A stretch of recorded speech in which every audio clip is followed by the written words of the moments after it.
각 나라마다 왕의 법도가 있습니다.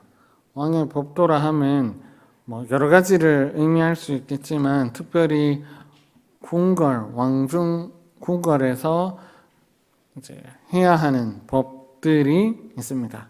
그래서 조선시대에는 그 나름대로 법도가 있었고 지금도 영국에는 왕실의 법도가 있습니다. 그 법에 따라서 구중궁궐 생활을 하지 않으면 지탄을 받기도 하고 왕실에서 점수가 깎여서 법을 왕위를 물려받지도 못하고 이런 것들이 있습니다. 그래서 왕의 법도는 중요합니다. 그 법에 따라서 무언가를 하는 것은 굉장히 중요한 일입니다. 오늘 본문에서도 왕의 법도에 따라서 무언가를 했어야 하는데 그 일을 하지 않은 어떤 한 사람이 곤경에 처하고 굉장히 큰 사건이 일어나는 것을 볼 수 있습니다. 따라서 우리는 어떠한 법도에 따라서 살아야 하는지를 함께 살펴보고 그 법도에 따라 살아가기를 소원하는 저와 여러분이 되었으면 좋겠습니다. 오늘 본문은 사무엘상 31장이 끝나고 이제 사울이 죽은 뒤에 다윗이 왕위에 올라서 다윗이 이제 본격적으로 왕의 역할을 시작하는 때라고 할 수 있습니다.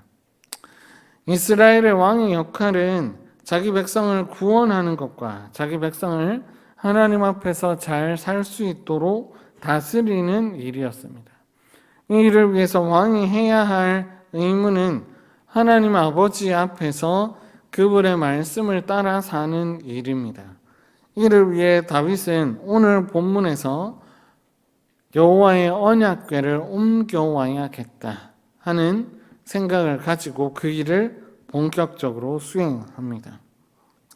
왜 다윗은 언약궤를 옮겨오려고 했을까요? 그 이유는 언약궤가 중요했기 때문입니다. 언약궤 안에는 십계명 두 돌판과 아론의 쌍난 지팡이, 만나 같은 항아리가 있는 궤를 뜻합니다. 이것이 뜻하는 바는 하나님께서 자신을 드러내신 계시와 관련이 있습니다. 두 돌판을 통해 하나님께서 자신의 뜻을 밝히 알리셨습니다.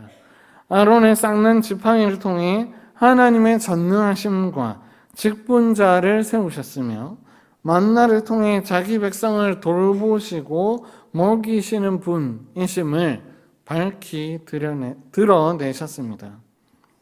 따라서 하나님의 언약궤는 여호와의 언약궤는 하나님을 증거하는 증거이며 하나님께서 함께 하신다는 것을 알려주는 중요한 기구입니다. 그러니 언약궤는 하나님의 임재하심을 상징합니다. 성막을 지었을 때 하나님께서 좌정하신 곳이 어디냐면 바로 언약궤에 있는 그룹 상에게 앉으셨습니다. 사무엘상 4장에서도 알 수 있듯이 언약궤는 여호와 하나님께서 이스라엘 백성과 함께 하신다는 것을 상징하는 표지였습니다. 그래서 이스라엘 백성은 전쟁을 하러 갈 때 언약궤를 가져갔던 것이죠. 그리고 오늘 본문 2절에서도 말씀하듯이 그룹들 사이에 좌정하신 만군의 여호와의 이름으로 불리는 것이라고 표현하고 있습니다. 즉 이스라엘 백성은 여호와의 언약궤 앞에서 여호와 하나님을 만나 뵙습니다. 따라서 이스라엘 백성들에게 다윗에게 여호와의 언약궤는 굉장히 중요한 것이었습니다. 여호와 하나님께서 언약궤에 앉으셔서 자기 백성을 다스리시고 돌보시는 것을 알 수 있기 때문에 다윗이 왕위에 오른 그 직후에 다윗은 언약궤를 가져오려고 했던 것입니다. 여호와 하나님께서 우리나라와 함께 하실 뿐만 아니라 다윗이 왕위에 있는 그 동안에도 여호와 하나님께서 함께 하신다는 것을 보여주고 싶었기 때문에 다윗은 여호와의 언약궤를 가져오려고 했습니다. 그러면 언약궤는 어디에 있었을까요? 언약궤는 블레셋에 처음에 빼앗겼다가 사무엘상 4장에 빼앗겼던 그 언약궤가 블레셋 온 지역을 순회하면서 도시마다 전염병을 뿌리고 일으키며 심판했습니다. 그리고 게선 장군처럼 당당히 블레셋에서 탈출해 기럇 여아림에 있습니다. 오늘 본문에서는 바알레 유다라고 표현되어 있는데 그 두 지명은 같은 지명이라고 생각하시면 됩니다. 다윗은 여기에 머물고 있던 언약궤를 예루살렘으로 다윗성으로 가져오려고 준비를 했습니다. 오늘 본문에 따르면 다윗은 굉장히 많은 준비를 합니다. 1절을 보시면 먼저 사람을 선별합니다.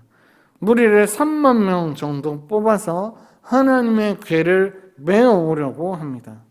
역대상 13장 3절에 따르면 제사장도 포함되어 있습니다. 즉 하나님을 만나는 자리이기 때문에 그분을 경배하고 그분께 예배하는 것은 당연합니다. 따라서 오늘 본문의 5절에서도 보면 알 수 있듯이 잣나무로 만든 여러 가지 악기와 수금과 비파와 소고와 앙금과 재금으로 여호와 앞에서 연주하였다고 이야기하고 있습니다.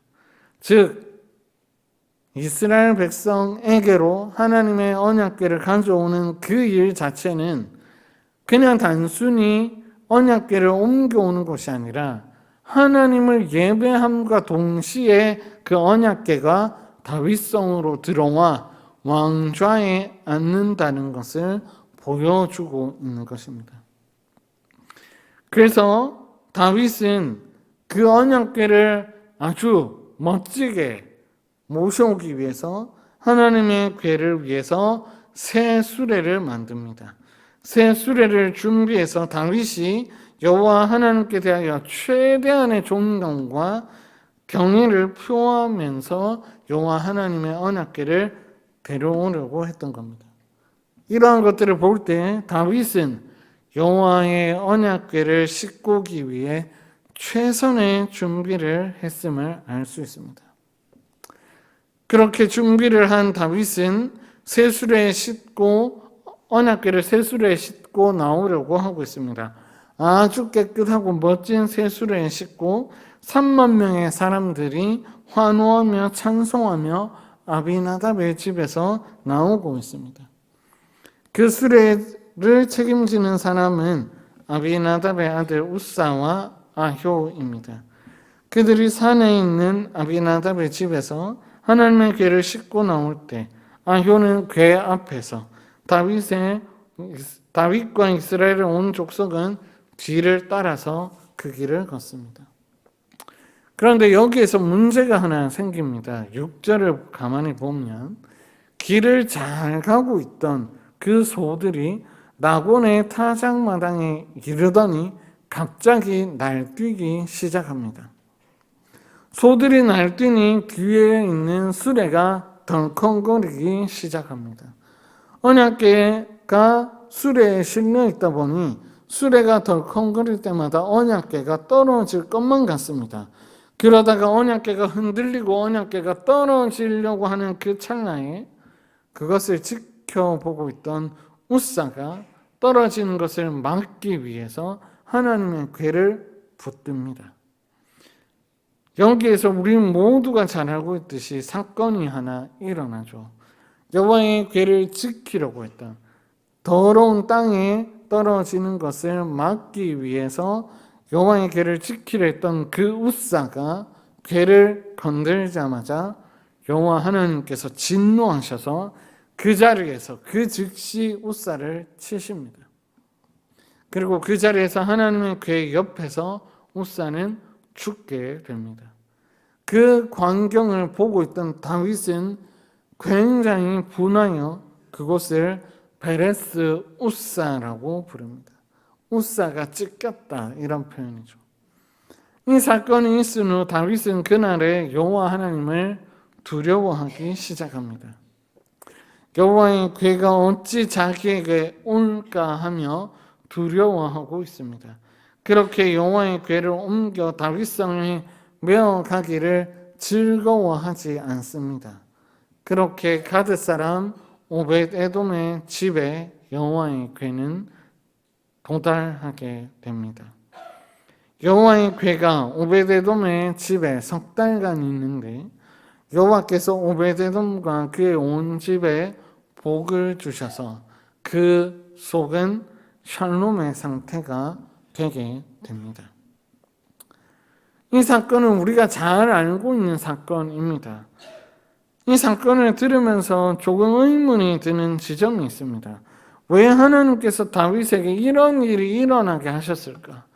다윗은 최선을 다해서 모든 것을 준비했는데 왜 언약궤를 옮겨 좋은 곳에 두려고 했던 그 다윗의 마음을 하나님께서는 몰라 주셨을까? 이러한 의문은 우리에게 지워지지가 않습니다. 그런데 이 일이 일어난 이유는 바로 한 가지 때문입니다. 바로 왕의 법도를 따랐는가 그렇지 않은가입니다. 이를 설명하기 위해서는 여호와의 언약궤를 어떻게 대해야 하는지를 잘 알아야 합니다. 여호와 언약궤를 어떻게 대해야 하냐면 여호와의 언약궤는 성막 중에서 가장 거룩한 곳 지성소에 있었습니다. 그리고 그 지성소에는 아무나 들어갈 수 없어서 오직 대제사장이 자기의 몸을 정결하게 하고 거룩하게 구별하고 난 이후에 들어갈 수 있는 곳입니다. 따라서 언약궤를 대하는 방식도 하나님께서 알려주신 방식이 아니라면 그 언약궤를 함부로 대할 수 없다는 거죠. 언약궤를 대하는 방식은 민수기 4장 15절에 나와 있습니다. 우리 같이 한번 읽어보겠습니다. 시작.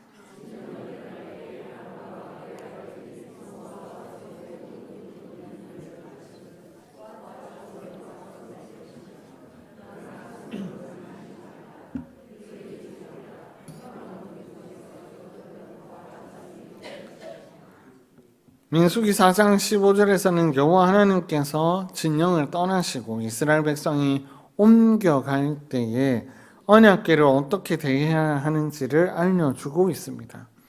하나님께서는 이제 진영을 옮겨갈 때 아론과 그의 아들들이 성소의 기물을 대하는 방식에 대해서 알려주셨습니다. 그 방식은 첫 번째는 어깨에 언약궤를 메어야 합니다. 그리고 두 번째는 그 성물을 절대 만져서는 안 됩니다. 언약궤는 커다란 상자에 배틀채를 끼워서 어깨에 메고 이렇게 움직일 수 있도록 만들어져 있습니다. 그렇기 때문에 성물을 메고 만지지 않게끔 만들어져 있던 것이죠. 그런데 오늘 본문에서 다윗은 어떻게 언약궤를 옮기려고 하고 있습니까? 자기의 방식대로 옮기려고 하고 있습니다. 다윗은 자기가 최선을 다해 언약궤를 옮길 준비를 했는데 하나님께 존경과 경의를 표시하기 위해서 준비했던 그 쇠술에 얹어서 언약궤를 옮기려고 했던 것이죠. 그런데 이것은 하나님의 법도가 아니었습니다. 게다가 우사는 여호와의 언약궤가 떨어질까 봐 거룩한 곳에 손을 대었습니다. 이렇게 왕의 법도가 무너지게 된 것이죠. 그래서 하나님께서는 진노하셨고 다윗을 책망하듯 우사를 그 자리에서 치심으로 죽게 만들었습니다. 여호와 하나님께서 진노하셨고 다윗이 이렇게 행할 수밖에 없었던 이유는 두 가지 정도라고 볼 수 있습니다. 첫 번째는 여호와 하나님의 율법에 대해 무지했던 것 같습니다. 언약궤를 어떻게 옮겨야 하는지를 잘 몰랐던 것 같습니다. 언약궤를 메어서 옮겨야 한다는 그 사실을 몰랐던 것이죠. 여호와의 언약궤를 옮기는 것이 중요했고 하나님께 영광을 올려드리는 제의적 요소가 거기에 있었다는 것은 알았지만 결국에 중요한 여호와의 법도는 잘 알지 못했습니다. 어깨에 메어 옮겨야 할 언약궤를 수레에 싣고 옮기다가 이런 사단이 맞고 말았던 거죠. 이처럼 여호와에 대한 지식이 없으면 망하게 되어 있습니다. 율법을 잊어버리면 하나님께서도 그 백성을 잊어버리십니다. 두 번째는 다윗도 세상의 지혜를 찾았다라고 볼 수 있습니다. 다윗은 자기의 왕권의 정통성을 확보해야 했습니다. 다윗은 사울의 자식이 아니었습니다. 사울의 아들이 아니었죠. 그렇기 때문에 사울에게 쫓겨다니던 인물이었고 이스라엘 백성들에게 인정을 받았어야만 했습니다. 그리고 강력한 통치를 하는 왕으로 보여졌어야 할 것입니다. 블레셋의 전투에서도 다윗은 이겼습니다. 강력함을 보여주었습니다.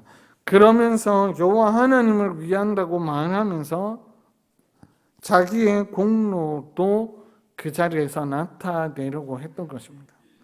그 당시에 그 왕의 개선 행렬을 보면 소와 수레에 전리품을 잔뜩 싣고 옮겨가는 장면들이 그 시대에는 즐비했습니다. 제가 앞서서도 말씀드렸지만 마치 이 행렬은 개선 장군이 행렬하는 것처럼 보여지게끔 만들어져 있다고 했습니다. 그런데 다윗은 여호와에 대해서 무지했을 뿐만 아니라 하나님을 새 수레에 실어서 마치 자기가 무언가를 했다는 것을 보여주는 듯한 그런 뉘앙스를 가지고 그 수레를 옮겼던 것이죠. 여호와 하나님을 위한다고 말하면서 자기의 공로를 드러내고 싶었던 것입니다. 소가 이끄는 새 수레를 만들고 아주 멋들어진 개선 행렬을 준비했습니다. 다른 이방 나라 왕들이 행하는 것처럼 똑같이 힘자랑을 하며 하나님의 통치보다는 내가 가지고 있는 그 힘이 막강하다라는 것을 보여주면서 예배 받으시기에 합당한 하나님의 자리를 찬탈하여서 자기가 그 자리에 올라갔습니다. 그렇게 여호와 하나님께서는 크게 진노하셨습니다. 그리고 여호와 하나님께서는 진노하시자 다윗이 어떻게 했습니까? 자기가 잘못한 것을 알고 두려워하고 떨었습니다. 너무나 두려워서 여호와 하나님의 언약궤를 자기의 성에 메어가기를 즐거워하지 않습니다. 오늘 본문에서 다윗은 실패했습니다. 다윗은 하나님 앞에서 하나님을 모시는 장면에서 자기가 왕 되었음을, 그에 따른 자기의 공로를 나타내고자 했습니다. 세상에서 말하는 지혜로 자신의 나라를 세우려 했습니다. 이 모든 것이 하나님의 언약궤를 옮기며 예배했던 그 시간에 일어났습니다. 이는 선대왕이었던 사울이 취했던 모습이기도 합니다. 사울에게 여호와 하나님께서 이렇게 말씀하셨죠. 사무엘상 15장 22절 말씀입니다. 우리 같이 한번 읽어보겠습니다. 시작.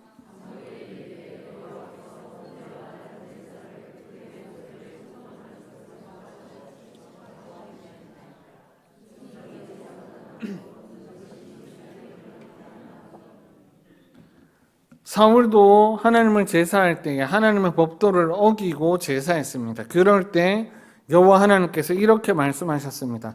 순종이 제사보다 낫고 듣는 것이 수당이 기름보다 낫다고 말씀하셨습니다.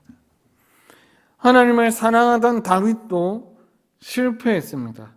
하나님을 사랑하는 우리도 다윗과 같이 실패할 때가 많이 있습니다. 우리는 하나님을 얼마나 알기를 힘쓰고 있습니까?